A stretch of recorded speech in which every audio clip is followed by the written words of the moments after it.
طائف اور پیارے حبیب حضرت محمد مصطفیٰ صلی اللہ علیہ وسلم کی زندگی کا ایک دردناک اور اہم واقعہ، ایک ایسا دردناک واقعہ کہ جسے سن کر آج ہر ایمان والے کا دل دہل جاتا ہے۔ ایک ایسی جگہ جہاں پیارے حبیب پر پتھر برسائے گئے، آپ کا خون بہایا گیا، اتنا خون بہایا کہ آپ کے جوتے آپ کے خون سے بھر گئے، لیکن آپ نے بدلے میں کیا کیا؟ صرف دعائیں۔ جن لوگوں نے آپ پر پتھر برسائے ان لوگوں کے لیے بھی آپ نے صرف دعا دی، صرف دعا۔ تو بات ہے اس وقت کی کہ جب مکہ میں لوگوں نے ایمان کو ٹھکرا دیا، پیارے حبیب کی محنتیں ضائع جانے لگیں، آپ کے چچا ابو طالب اس دنیا سے رخصت ہو گئے اور ام المومنہ حضرت خدیجہ رضی اللہ تعالیٰ عنہ بھی اس دنیا سے رخصت ہو گئی۔ تو یہ ایک بہت کٹھن وقت تھا، آپ پر غم کا سایہ تھا، تنہائی کا عالم تھا۔ مکہ کے لوگ آپ کو تانا دیتے، آپ کے راستے میں کانٹے بچھاتے اور آپ کے لیے پریشانیاں پیدا کرتے، لیکن ہمارے پیارے نبی صرف صبر کرتے اور لوگوں کو اللہ کی طرف بلاتے، ان کے لیے دعائیں کرتے اور ان کو دین کی دعوت دیتے۔ لیکن جب بات حد سے زیادہ ہو گئی تو آپ نے ایک دن فیصلہ کیا، اگر مکہ کے لوگ نہیں مانتے تو کیوں نہ مکہ سے باہر نکل کر کسی دوسرے شہر میں لوگوں کو اللہ کی دعوت دی جائے، اللہ کی طرف بلایا جائے۔ تو پیارے حبیب نے ارادہ کیا کہ آپ طائف کی طرف روانہ ہوں گے۔ زید بن حارثہ رضی اللہ تعالیٰ عنہ کے ساتھ آپ طائف کے لیے روانہ ہو گئے، لیکن دوستوں یہ سفر بالکل آسان نہیں تھا۔ آج کے دور میں بھی یہ سفر لگ بھگ 80-90 کلومیٹر پڑتا ہے بائی روڈ۔ آپ جب گاڑی سے جاتے ہیں تو دونوں طرف پہاڑیاں ہیں اور پہاڑی کو کاٹ کے اور پہاڑی کے اوپر بیچ میں روڈ بنا دی گئی ہیں۔ تو آج تو ہم گاڑی سے 1.5-2 گھنٹے میں طائف پہنچ جاتے ہیں۔ اس وقت کا دور جو کہ صرف پہاڑی اور دھوپ اور ریگستان سے بھرا ہوا ہے، قدم تھک گئے، دھوپ چبھنے لگی، لیکن دل میں صرف ایک چاہت کہ کسی طرح وہاں کے لوگوں کو آپ ایمان کی دعوت پہنچا دیں، شاید طائف کے لوگ اللہ کی طرف رجوع ہو جائیں، شاید وہ بات مان لیں۔ آخرکار آپ نے سفر طے کیا اور طائف جا پہنچے۔ وہاں پہنچ کر آپ نے 3 سرداروں سے ملاقات کی، ان کے نام تھے عبد یالیل، مسعود اور حبیب۔ لیکن دوستو انہوں نے بھی صرف اور صرف انکار کر دیا، اور صرف آپ کے پیغام کو نہیں ٹھکرایا بلکہ مذاق اڑایا، تانا دیا اور اپنے غلاموں کو اور وہاں کے بچوں کو آپ کے پیچھے لگایا کہ وہ آپ پر پتھر برسائیں، آپ کا پیچھا کریں۔ پھر اسی طرح کچھ نوجوان اور کچھ بچے آپ پر پتھر برسانے لگے، آپ کے پاک جسم پر پتھر لگے اور آپ کا خون بہا۔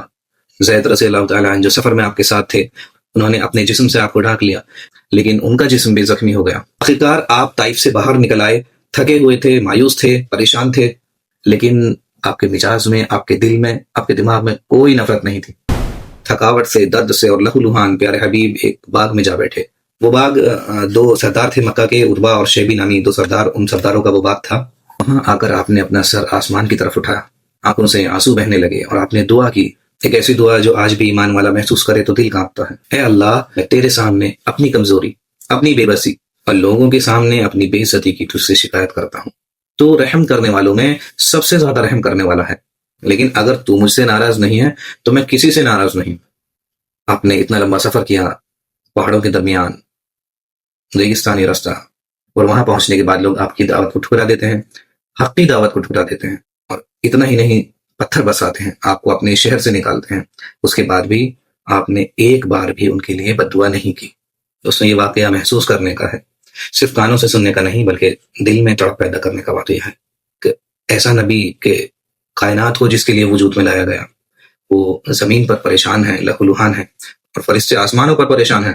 حضرت جبرائیل آپ کے پاس حاضر ہوتے ہیں اور آپ سے فرماتے ہیں کہ اے پیارے حبیب، اگر آپ حکم کریں تو میں یہ اخشبین مکہ کے 2 جو بھاری بھرکم بہت بڑے پہاڑ ہیں، ان دونوں پہاڑوں کے بیچ ان طائف والوں کو کچل دوں۔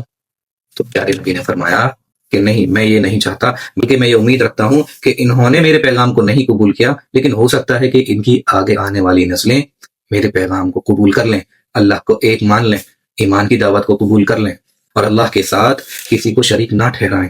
یہ کیسی رحمت تھیں کہ بد دعاؤں کے بدلے میں دعائیں دی جا رہی ہیں اور انکار کے جواب میں امیدیں رکھی جا رہی ہیں۔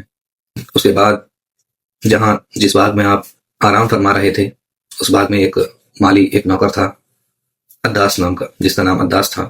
وہ نینوا ایک عراق کا رہنے والا تھا۔ جو اس باغ کے مالک تھے، انہوں نے اس نوکر سے کہا کہ جاؤ، یہ جو لوگ تھکے ہوئے لگتے ہیں ان کو کچھ انگور کھلا دو۔ جہاں آپ آرام فرما رہے تھے وہ ایک انگوروں کا باغ تھا۔ عداس آئے تو انہوں نے نبی کو کچھ انگور دیے، آپ نے بسم اللہ پڑھ کر انگور کھائے۔ تو پیارے حبیب سے بولے کہ یہ آپ کیا پڑھ رہے ہیں؟ اس جگہ کے، اس علاقے کے لوگ تو یہ الفاظ نہیں کہتے، آپ لوگ کہاں کے ہیں؟ پیارے نبی نے ان سے پوچھا کہ تم کہاں سے ہو؟ تو اس نے بتایا اپنے بارے میں، اپنا نام بتایا، میں ایسے ایسے فلاں جگہ سے ہوں، نیما کا رہنے والا ہوں۔ تو پیارے حبیب نے فرمایا اچھا تم یونس بن متہ کی قوم سے ہو؟ تو عداس حیران رہ گئے اور بولے کہ آپ یونس کو کیسے جانتے ہیں؟ تو پیارے نبی نے فرمایا وہ میرے بھائی تھے، وہ بھی نبی تھے اور میں بھی نبی ہوں، بس اتنا سننا تھا، انداز کی آنکھوں میں آنسو آ گئے، آگے بڑھ کر پیارے حبیب کے ہاتھوں کو چوما اور وہیں اسلام قبول کر لیا۔ دوستو آج طائف بہت ہرا بھرا ہے، بہت باغات ہیں، بہت کھیتی ہوتی ہیں، اور خاص کر وہاں گلاب کی کھیتی ہے، گلاب بہت کثرت سے ہوتا ہے اور ٹھنڈا علاقہ ہے۔ لیکن اس وقت جو پریشانی کا دور تھا اس کو سن کر ہمیں کیا سیکھ ملتی ہے؟ آج اب جائیں گے تو وہاں کے حالات، وہاں کے ماحول دیکھ کر آپ یہ محسوس نہیں کر سکتے کہ اس وقت آپ پر کیا بیتی ہوگی۔ آج ہم گاڑیوں سے سفر کرتے ہیں، اس وقت نہ جانے آپ نے کس حالات میں کیسے سفر کیا، لیکن آپ نے وہاں پہنچ کر ہمیں پیغام دیا۔ کیا پیغام دیا؟ اگر پوری دنیا خلاف ہو جائے پھر بھی صبر کرنا ہے، اگر لوگ پتھر ماریں تب بھی دعا کرنی ہے، اور حالات اگر تنگ ہو تو امید اللہ سے جوڑے رکھنی ہے۔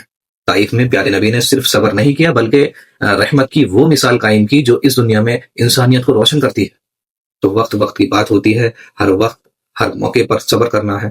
ایک وہ وقت تھا کہ جب آپ پر جس جگہ آپ پر پتھر برسائے گئے اسی جگہ آج مسجد بنی ہوئی ہے، جہاں آپ کو نکالا گیا آج وہاں رک کر لوگ دعائیں کرتے ہیں اور پیارے حبیب پر درود بھیجتے ہیں۔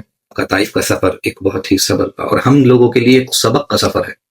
تو آپ جو کوئی بھی عمرہ کے لیے حج کے لیے جائیں تو اگر وقت ملے تو ایک بار طائف بھی جائیں، لیکن گھومنے کے لیے نہیں بلکہ پیارے حبیب کے ساتھ جو واقعات پیش آئے ان کو وہاں جا کر تازہ کریں، اپنے گناہوں کی معافی مانگیں، پیارے حبیب پر درود بھیجیں، اور وہ سبق جو پیارے نبی نے اپنے پاک بدن پر چوٹیں کھا کر ہمیں دیا اس سبق کو سیکھیں۔